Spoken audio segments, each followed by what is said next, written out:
관세가 결국엔 시장 이슈를 다 덮어버린 것 같습니다. 뭐 지표가 나오고 말고는 관심이 없는 것 같아요. 그래서 결국에는 얼마나 이게 상황이 더 이어질지를 봐야 될 텐데 현재까지 이제 관세 발표안을 보면 상당히 높은데도 불구하고 여기서 마무리되는 게 아닌 것 같다라는 게 현재 시장의 분위기인 것 같아요. 그렇게 좀 하다 보니까 하락하는 건 아닐까 싶은데 어떻게들 보시나요? 우선 상호관세가 발표가 된 게 예상보다 높았잖아요. 네. 대부분의 설문조사를 보면 투자자들이 한 10%포인트? 한 15%포인트 이 정도 봤어요. 15%포인트가 거의 맥스로 봤는데 사실은 나온 건 거의 20%포인트 가까이 네. 나왔고요. 그러니까 주요 무역국은 다 20% 이상이잖아요. 대부분 뭐 영국만 빼면 사실은 네. 다 20% 이상이기 때문에 그러니까 우선 그게 높았고요. 그리고 두 번째가 시한이 바로 시행이 되는 거죠. 4월 9일, 4월 5일 이렇게 시장이 되는데 원래 이 트럼프의 협상의 스킬을 보면 좀 이렇게 한 달 정도 있다가 그 사이에 이제 이렇게 협상을 해갖고 좀 낮춰주는 이런 네. 거였는데 이번에는 바로 시행을 하는 게 이게 협상을 안 하겠다는 얘기 같다는 생각이 든 거예요. 근데 지금 나오는 얘기가 계속 또 협상을 안 하겠다고 나오고 있는 거죠. 아니요, 근데 러트닉하고 이제 피터 나바로하고 이제 이 매파들은 이제 베센트는 완전히 이제 밀려나신 것 같고 관세 정책에 한해서는 그게 또 약간 시장을 불안하게 하는 요인인 것 같아요. 그래도 좀 그나마 냉정하게 이 시장의 영향까지 생각을 해서 좀 집중 타격을 하겠다라고 계속 이야기해왔던 베센트가 이제 완전히 물러난 것 같고 관세에서는 약간 삐지신 것 같았죠. 이렇게 인터뷰를 할 때도 보면은 진짜 나는 잘 몰라. 뭐 거의 그러니까 일부러 그런 거를 드러내려는 것 같아요. 나는 거기하고 좀 거리를 둘래. 나는 이제 거기 잘 모르고 나는 이제 감세만 집중한다 이제 이런 이야기를 하면서 어쨌든 그것도 또 시장에 지금 불안을 키우고 있는 한 가지 요인인데 러트닉 장관이나 이제 피터 나바로 고문이나 이제 모두 다 협상 대상이 아니다라고 이야기를 하고 있지만 사실은 트럼프 대통령은 뭐 틱톡 같은 엄청난 딜이 있으면은 협상을 또 할 수 있다라고 얘기를 했잖아요. 그래서 누군가 너네들끼리 좀 말을 맞춰와라 뭐 그러기도 하던데 어쨌든 트럼프 대통령은 완전히 그렇게 닫혀있지는 않을 수도 있습니다. 저는 이제 닫혀있지 않다라고 하기에는 엄청난 딜을 가져오면 받아주겠다라는 엄청난 건데. 그 문제는 그 엄청난 것이 도대체 얼마나 엄청난 것인지 이제 문제가 있는 거죠. 그럼 그것을 줄 수 없으면 절대 트럼프는 닫혀 있는 사람이 아니에요. 그 사람 비즈니스를 수십 년 해온 사람이거든. 비즈니스 닫혀 있고 나는 이거 아니면 안 팔아. 하면 안 파는 거죠. 근데 그래서 열려 있는데 트럼프가 말했던 게 공약할 때 그 캠페인 대선 캠페인 할 때 말했던 게 보편 관세 10%. 처음에 10%라고 했다가 20%라고 했죠. 그래서 10 혹은 20이었잖아요. 그리고 중국에 대해서 60 이렇게 얘기를 했었는데 이미 그걸 다 넘어버렸어요. 그렇죠.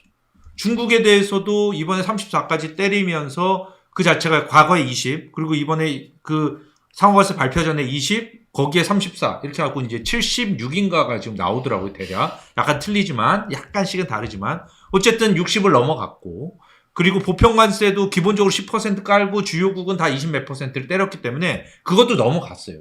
그러니까 이미 자기가 막 선전하던 것 자체도 넘어갔기 때문에 당연히 낮아질 여지가 있습니다. 그쵸. 그리고 주말 사이에도 뭐 전화를 해서 이제 한두 개에서 낮아질 거 뭐 이렇게 발표가 날 거예요. 분명히 나올 거예요. 뭐라도 나오면은 좀 나아질 것 같아요. 하나라도. 근데 저는 안 나아질 것 같아요. 그건 우선 기본적으로 관세가 그대로 있어요. 그리고 사람들이 이미 CEO 입장에서 보면 기업 CEO 입장에서 보면 지금 뭐 수입하는 게 어디서 어떻게 오는지에 대해서 CEO가 다 알지 못하잖아요. 하여튼 근데 미국에서 안 만들고 있다는 건 맞아요. 그런 상황에서 20%를 때리나 낮춰서 15%를 만드나 그리고 앞으로 또 나오잖아요. 뭐 반도체 관세 한다고 했죠. 뭐 목재 관세 한다고 했죠. 뭐가 나올지도 모르고 거기에 자동차 관세 쪽을 보면 그냥 자동차 부품만 하는 게 아니고 철강에다가 알루미늄까지 있고 뭐 그런 식이기 때문에 CEO들이 지금 멘붕이래요. 그냥 가만히 있대요. 이거 어떡하지? 뭘 어떡하지? 잠깐 공장 서봐. 뭘 어떻게 해야 되는지를 우선 모른대요. 지금 원자재 들어간 것도 미국산 20%를 자동차 부품에 뭐 들어간다라고 하면 그 나머지를 또 관세를 매기겠다는데 결국에는 피할 수 있는 룸 자체가 아예 없기 때문에 비용은 다 이제 전가를 시켜야 되는 부분들이 테고 그러니까 말씀하신 거를 보면 실제 각 나라가 얻어맞게 되는 조금 물론 협상의 여지가 있다라고 하지만 중국이 말씀하신 것처럼 이제 거의 70% 안팎까지 올라와 있는 상태에 있고 베트남이 91% 실질적으로는 이렇게 되고 캄보디아가 97% 그 계산 방식도 사실 지금 말이 굉장히 많잖아요. 한 번도 본 적 없는 뭐 이런 세입이나 이런 걸 관리했었던 전문가들조차도 이런 식으로 계산해 본 적 없다고 하는데 아니 이제 저희가 생중계를 했잖아요. 생중계를 하면서 이제 뭔가 나오겠지. 이제 표가 딱 나와주겠지 했는데 갑자기 이제 판때기가 등장을 했죠. 판넬이 나와서 이제 잘 보이지도 않는 이제 그 판넬을 들어 보이면서 이제 절반은 연단에 가려 있고 도대체 우리나라 50% 도대체 저 숫자는 어떻게 나온 것일까? 아마도 이제 우리나라의 뭐 부가가치세나 뭐 이런 거를 얘기를 했었으니 뭐 부가가치세나 이런 또 말도 안 되는 방식이겠지만 어쨌든 여러 가지를 조합을 해서 저 숫자가 나왔겠거니 라고 모두가 이제 그때는 생각을 했지만 그냥 해당 국가의 무역 적자를 미국이 보고 있는 무역 단순하게. 적자를 전체 수출액으로 그냥 나눈 거죠. 수입액에서 무역 적자 그냥 나눈 그냥 거죠. 나눈 거죠. 너무나 쉽게. 그래서 아니 그러면 무역 적자가 이제 그냥 무역 적자가 있는 것 자체만으로 이제 너네는 우리에게 부당한 대우를 하고 있는 거다라고 하는 그 사고방식 자체가 어떻게 그러면은 무역 적자를 0으로 만들어야 이제 모든 게 해결된다라고 생각을 하는 거잖아요. USTR에서 그렇게 나눴어요. 그럼- 무역 적자를 0으로 만드는 걸 목표로. 근데 심지어 무역 흑자국에도 10% 그러니까요. 때렸잖아요. 그러니까 이게 정말 이해할 수 없는 부분이다 보니까 그래서 그렇게 이야기를 하는 사람들도 있더라고요. 저게 말이 안 되는 숫자를 갖고 나와서 이렇게 판넬을 들고 나와서 지지자들에게 우리가 숫자는 중요하지 않고 그 숫자가 얼마나 정교한지는 전혀 중요하지 않고 우리가 이만큼 얻어맞고 있었는데 우리는 관대하게 절반만 해준다. 근데 이것을 봐라. 앞으로 우리가 이렇게 많이 얻어맞고 있었던 것을 낮추는 뭔가 제스처가 나오기만 하면 그렇게 하면 지지자들에게 이제 보여주면 되고 우리가 이렇게 낮췄습니다. 우리가 해냈습니다. 하고 이제 관세를 어느 정도 조금 물려줄 수 있는 그런 룸을 마련하기 위해서 오히려 그런 말도 안 되는 숫자를 가져온 거다. 라고 하는 이야기도 있습니다. 아니, 그러니까 협상은 할 거예요. 협상은 분명히 해요. 근데 이제 그 숫자를 보면 우선 무역 적자를 없애겠다라는 게 기본적인 방침이에요. 그러니까 트럼프 머릿속에는 완전히 애덤 스미스나 데이비드 리카르도는 없어요. 없죠. 예, 비교 우위 이런 거 250년 전, 30년 전부터 세계 경제의 이제 주류가 된 공부만 좀 하면 되는 게 없고 중상주의가 들어있어요. 그냥 루이 16세, 14세 때의 그 배 갖고 가서 싸우고 뭐 탈취하고 이런 해적 시대 그런 관념이 그대로 갖고 있는 거라서 무역 적자를 없애겠다라는 생각만 갖고 있는 거죠. 그걸 누가 이렇게 설명하더라고요. 미국은 서비스업 기준인데 지금 보면 신발, 그러니까 어떤 표적, 내가 이거를 국내에서 해야겠구나. 공급망이 여기 있어야 안전하겠구나. 라는 국가안보 차원에서 접근을 한다면 반도체라든지 뭐 꼭 있어야 되는 거. 철강, 그래. 철강까지 좋아요. 예, 뭐 한다고 쳐. 자동차. 그래. 그거는 할 수 있어요. 뭐 할 수 있다고 생각해요. 안보에 진짜 필요하기도 할 수 하죠. 있는데 그런데 이렇게 블랭킷 완전히 그냥 담내로 확 덮어버리지 모든 걸 다 하겠다는 얘기는 그럼 미국에서 신발 만들고 옷 만들고 뭐 가발 만들고 뭐 다 만들겠다는 얘기냐 우리나라도 못 만드는 게 수두룩한데 그걸 다 만들겠다는 얘기냐라는 거거든요. 그래서 이게 이해가 안 가는 거죠. 그래서 월가에서 나온 얘기는 그러면 헤지펀드 매니저 그러니까 돈 잘 번 헤지펀드 매니저가 갑자기 청소부 일을 뺏으면서 변기도 내가 닦을래 그렇게 안 하고 있다는 거예요. 그러니까 그렇게까지는 가지 않지 않겠느냐. 그러면 어떤 결과가 지금 그렇게 가고 있는 거 있냐면 아닌가요? 청소부가 저축을 해서 그 돈을 이제 투자한다고 맡기면 헤지펀드 매니저가 투자를 해야 되는데 헤지펀드한테 돈이 안 들어오는 거죠. 결국은 그렇게 가는 거예요. 그러니까 서로의 비교 우위, 청소를 잘하는 거, 투자를 잘하는 거. 이 비교 우위가 있고 미국은 서비스를 잘하는 거, 기술 쪽에 비교 우위가 있고 다른 쪽은 베트남, 뭐 캄보디아는 제조업의 비교 우위가 있다면 우리가 제조까지 다 갖고 올래는 거는 이 비교 우위가 자기네가 가진 이 비교 우위도 없어지는 거예요, 사실. 그렇죠. 그러면 베트남, 캄보디아에서 이런 서비스나 이 구글, 페이스북 뭐 이런 거 쓰겠어요? 안 쓰죠. 다 막아버리는 거죠. 이제 그렇게 하면 미국이 저런 식이면 우리도 다 막아. 유럽에서 지금 나온 얘기는 다 무조건 때리자. 뭐 반독점이고 뭐건 다 때리자. 이런 거 아닙니까? 그래서 결국은 저는 보면 신발 만들고 구글, 페이스북 아마존 이걸 안 한다는 게 더 웃긴 거죠. 그래서 그래서 설마 할 거예요. 협상은 할 겁니다. 그러니까 아, 말도 안 되는 협상한다. 관세를 때렸기 네. 때문에 협상을 하는데 컨센서스가 그- 이루어져서 그거 협상합니다. 빨리 할 수도 있어요. 협상 굉장히 빨리. 4월 9일 전에 이 관세가 철회될 수도 그럴 있어요. 가능성도 있어요. 있는 것 왜냐하면 같아요. 오늘처럼 이렇게 매일 증시가 3%, 4%, 5%씩 만약 4월 9일까지 내린다. 금방 합니다. 그쵸. 제가 봐서 금방 해요. 아니, 그리고 이제 오늘 이제 중국이 34% 보복 네. 관세 이제 하고 나서 이제 트럼프 대통령이 또 트루스 소셜에 그러지 올리셨잖아요. 말아라. 바보 같은 이제 뭐 최악의 악수를 뒀다 뭐 이제 그런 건데 지난번에 EU가 보복을 거론한 것만으로도 만약 보복하면은 와인 200. 200%막 이제 그랬잖아요. 근데 오늘은 그 추가로 뭘 자기가 하겠다라는 위협은 없었단 말이에요. 저는 그래도 진짜 이게 캡은 캡인가 보다. 상한은 상한인가 보다라는 그런 나름의 약속은 희망이 지켜야 있죠. 돼요. 희망 나름의 왜냐면은 그런 거라도 찾지 않으면 이게 이건 투자자 입장에서 보는 그 생각인 것 같고 사실 트럼프가 어떤 가이드를 제시한 건 지금 계속해서 변하고 있기 때문에 사실 시장도 거기에 대해서 불확실한 점들을 우려하고 있는 것 같습니다. 계속 말씀을 하시긴 했지만 이번 관세에다가 반도체와 제약이 남아있고 목재가 또 남아있고 구리가 남아있고 그렇죠. 광물까지 더해서 하면 사실 이게 진짜 이제 피해야 할 만한 항목들이 아예 없고 특히나 반도체는 굉장히 세심히 들여다보는 것 같아요. 이렇게 되면 좀 걱정스러운 건 엔비디아를 비롯한 이제 반도체 칩 산업을 기대하고 투자했던 분들에게는 조금 좋지 않은 소식들이 더 남아있는 게 아닌가 싶거든요. 사실 그냥 이제 빅테크나 반도체 이제 이런 섹터에 대해서는 사실은 올해 초부터 트럼프가 취임하기 전부터 이제 그런 너무나 고밸류의 문제, 너무나 이제 집중도가 높아진 미국 증시가 좀 이제 폭이 넓어져야 한다. 그러니까 지금 이제까지 빅테크에 너무 집중됐던 것이 좀 이제 넓어져야 한다. 다른 섹터들로 확산이 돼야 한다라고 하는 이야기들은 많이 있었잖아요. 그러니까 앞으로도 물론 엔비디아는 잘 하겠지만 지금까지 보여준 것 같은 미친 성장세는 이제 어려울 것이다라는 이제 그런 이야기들이 있었는데 지금 이런 외부 악재까지 맞으면서 그게 조금 더 가팔라진 것 같아요. 그러면은 물론 관세 이슈가 어느 정도 해결이 된다고 하더라도 이전부터 남아있었던 이제 너무 높은 밸류에이션이 내려오는 과정, 뭐 이런 것에 대한 과정은 절차는 계속 또 진행되지 않을까. 그러면 어느 정도 선에서 이 지수가 조정이 좀 정리가 될 수 있을까? 이런 것들을 많은 분들이 전망하기 시작한 것 같아요.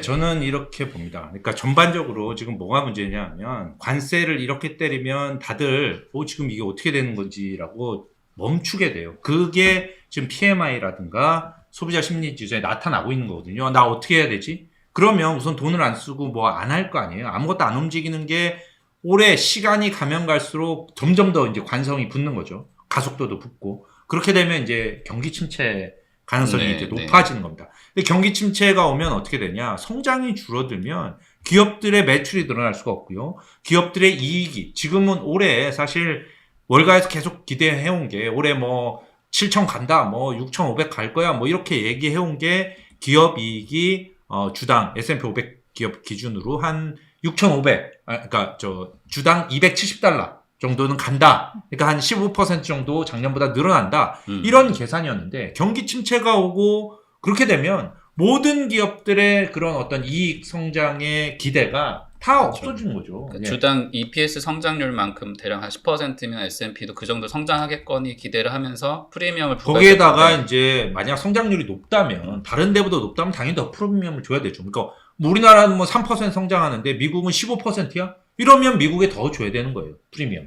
그래서 이제 EPS 곱하기 이제 멀티플을 해서 이제 주가가 나오는 거잖아요. 근데 지금 기본적인 과제인 거시경제가 무너지면 이 EPS 성장이 안 되고 그럼 멀티플을 줄 이유도 없어져요. 두 쪽에서 다 감소를 하기 때문에 당연히 기술주에도 문제가 생기는 거고 모든 주식에 다 문제가 생기는 거죠. 거기에다가 이제 기술주는 또 아까 제가 말씀드렸지만 유럽이나 이런 데서 가장 만만하게 볼 수 있는 게 바로 기술주예요. 거기가 미국의 대표적인 상품이잖아요.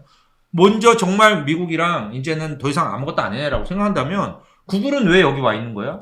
뭐 여기 얘네는 왜 여기 와 있지? 우리도 중국처럼 따로 우리끼리만 하지 뭐. 우리도 네이버만 키우지 뭐. 이렇게 나올 수가 있는 거예요. 미국이랑 관계가 없으면 당연히 그게 지금 기술주에 영향을 주고 있고요. 그런데 이 주가가 그러면 어디까지 내려올 거냐? 거시경제에 경기 침체가 생기는 경우에 과거에 대부분 20% 이상 내리는 베어마켓이라고 하죠. 그러니까 고점에서 20% 이상 떨어지는 베어마켓은 대부분의 경우 많은 수가 경기 침체와 함께 나타났습니다. 물론 경기치가 없을 때도 떨어진 적이 있어요. 근데 그럴 경우는 상당히 빨리 회복을 했고요. 근데 경기 침체가 하락장 들어와서 긴 하락장이 있었을 때는 대부분 경기 침체와 같이 했습니다. 그래서 저는 트럼프 대통령한테 20%가 경고 신호라고 생각을 해요. 경기 침체는 아무리 봐도 트럼프 대통령은 원하지 않을 거라고 생각을 합니다. 설마 경기 침체를 원하는 대통령이 있겠어요? 왜냐? 이거는 회복이 언제 될지 모르잖아요. 그러면 20%라고 보면 6,100이었잖아요. 그러면 610씩 해서 1,200 정도 떨어지면 되니까 그게 대략 한 4,900, 4,800이에요. 근데 이제 5,000이라는 선이 어떻게, 그러니까 20% 넘고 나서가 아니라 방향이 20%라고 하면 시장의 센티먼트를 보면 지금 5,000이 무너지면 이거는 경기 침체라고 분명히 볼 수 있거든요. 사실 이게 경기 침체가 오면 주식이 떨어지는 게 아니고요. 주식이 떨어지면서 경기 침체를 부를 수도 있습니다. 이게 그렇죠. 주식이 떨어지면 사람들이 돈을 안 써요. 401k 자기 계좌에 연금 계좌에 보면 와 이거 내 이거 돈을 써야 돼. 이거 좀 아껴야겠네. 이런 것들이 이제 서로 그러니까 주식과 경기가 서로 낮추는 그런 악순환이 시작이 되기 때문에 정말 이번에 그 말씀 좀 이따 더 드릴 테니까 이거 왜냐면 난세 특파원데 약간 반박을 해야 되는데 너무 저희가 다 공감하는 공공의적이 하나 있기 때문에 그냥 이제 그럴 수 있겠다라고 공감을 하는 건데 제가 잠깐 말을 끄는 건 정말 미국의 어떤 문화나 이런 것들이 다르다고 느낀 게 트럼프나 이제 뭐 백악관의 캐롤라인 리비트한테 질문을 할 때 이 주식이 이렇게 떨어지는데 그 주식이 떨어지면 말씀하신 대로 401k에 연관되어 있는 연금 자산들이 떨어져서 사람들이 이렇게 심리적으로 좀 흔들리고 있는데 어떻게 이거를 시장 보고 있느냐, 백악관에 대응할 계획이 있느냐 이런 식으로 질문들이 들어가면 추가 정책을 물어보는데 근데 그러면 이제 어쨌거나 괜찮을 거야라는 말만 반복하잖아요. 여기서 하나 인상적인 건 미국은 어쨌거나 시장을 신경 쓸 수밖에 없는 구조이긴 하겠구나. 하지만 트럼프가 당장 뭔가 대안을 내놓지 않으니까 캐롤라인 리빗도 그 센 말 하는 사람도 딱히 말을 안 하는구나. 이것까지는 지금 나와 있는 것 같거든요. 한국이 부동산 시장을 이제 계속 지탱할 수밖에 없는 거랑 이제 똑같은 이유인 거죠. 사실 모건 스탠리, 이제 마이클 윌슨 같은 경우는 5,200, 5,100 이게 깨지면은 또 그 사실상 진짜 20%가 아니더라도 진짜 어려워질 수 있다라고 이야기를 하던데 오늘 아침에 이미 나스닥 100 기준으로는 나스닥 100은 이제 조정장을 넘어서 이제 베어 20%를 이제 찍고 왔는데 그러다 보니까 S&P 500도 사실 얼마 안 남았다. 나스닥 100이 지금 1년 안에 20%가 하락한 게 역사상 이번이 5번째래요. 1932년, 2001년, 2008년, 2020년 이런 엄청난 위기 때만 그렇게 나스닥 100이 하락을 했었는데 이번에는 단 지금 트럼프 취임하고 7주 만에 나스닥 100이 떨어지고 있는 것이기 때문에 그런 밈도 많이 돌았죠. 2012년에 다우지수가 1,000 떨어지면 탄핵해야 된다. 근데 지금 이틀째 1,000포인트 넘게 떨어지고 있기 때문에 트럼프 대통령이 그렇게 트윗을 했었죠. 지금 과거의 본인과 계속해서 싸움을 벌이고 계십니다. 어쨌든 뭐 지금 이 레벨 자체는 사실 5,000이 깨져야 트럼프가 움직일 거다라고 하는 이런 전망도 사실 많기는 합니다. 어느 정도는 진짜 마음의 대비를 해야 되는 수준으로 그러니까 갈 경기 수도 침체가 있는 안 것이고. 오면 5,000 전에서 한 5,100이나 뭐 5,200에서 버틸 거다라고 보는 시각들이 좀 있어요. 어차피 오늘 노동 지표, 그러니까 3월 고용을 보면 경기 침체가 금방 올 것 같지는 않거든요. 그래서 한 번은 반등은 분명히 해요. 지금 뭐 계속 이렇게 매일 떨어질 거라고 아무리 관세를 해도 그렇게 생각은 안 하고요. 이게 기술적으로 과모되고 되면 반등을 했다가 다시 떨어지겠죠. 뭐 계속해서 관세가 유지가 된다면 그런 식이기 때문에 5,100, 5,200을 또 한 번의 저항선으로 보는 사람이 있는데 5,000이 이제 그야말로 트럼프가 돌아서는 선이 아니냐라고 지금은 대부분 관측하고 있죠. 지금 이제 걱정스러운 거는 지금 이미 만약에 관세를 철회를 한다고 해도 지금 이미 너무나 많은 이 데미지가 너무 많이 있죠. 일단은 이 기업들이 투자 수요나 위축된 것들이나 심리가 위축된 것들, 특히 달러와 미국 국채에 대한 이 지금 사실 트럼프가 언제든지 저렇게 또 돌아서서 때릴 수 있다라고 생각하는 해외 투자자들이 많아지면은 사실 이게 굉장히 위험할 수가 있는 거죠. 목요일에 굉장히 많이 하락한 날에도 달러가 같이 하락했잖아요. 저희 올스트리트 나우에서도 다뤄주셨지만 이것이 사실 이 피델리티의 줄리엔 티머 CIO도 이런 패턴이 그러니까 이 S&P 500이 이렇게 급락할 때 달러는 안전자산으로서 항상 상승을 했던 것이 이제까지 우리가 수십 년 동안 봐왔던 패턴인데 이게 지금 깨졌다. 이건 굉장히 불안한 신호다라고 지금 이야기를 하는 거죠. 관세 얘기를 한 번 더 정리를 하고 넘어가겠습니다. 현재까지 나와 있는 것들은 트럼프가 2일 날에 발표를 크게 했었고, 그래서 전 세계 최소 10%에서 뭐 많게는 뭐 이것저것 더하면 90% 넘는 나라들도 생겼고, 그게 4월 9일이 되면 이제 발효에 들어가는데, 그 사이에 협상을 하느냐 마느냐가 아니라 중국이 지금 불을 붙이면서 시장에 충격을 받은 상태까지 하고 있습니다. 저희가 아마 다음 주에 또 이야기를 하게 될 텐데 그때 또 상황이 많이 정리될지는 좀 봐야 될 것 같습니다. 어쨌거나 이런 정도로 전체적인 그림들은 저희가 정리를 해보면 될 것 같고